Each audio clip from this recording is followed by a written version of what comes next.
All right, a little post-game reaction. That was a great win. Uh, I got to tell you, I was impressed for the most part. Where the Bills just absolutely shined. They were good on run defense, I thought, for the most part. They had a couple of lapses, but every team has those. In terms of the offense, James Cook was terrific. The offensive line did what they had to do. They manhandled the Panthers, who, like I said, going in, were a good run defense. They had been playing well this year. Um, but the Bills handled it. They handled business today. Now let's see if they can keep it up against Kansas City. They're going to have to probably run the ball. What I didn't like today, and this may be a problem going forward.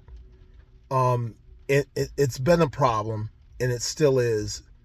The receivers aren't getting separation, but here's the biggest problem. Josh was off. Josh was off. Something was wrong.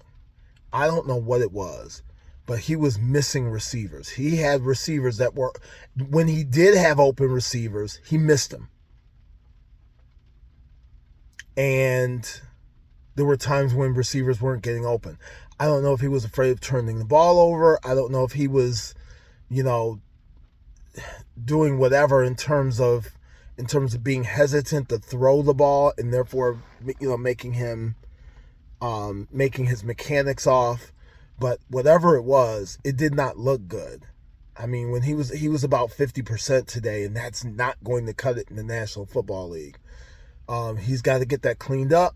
They got to get that passing. They've got to get guys open.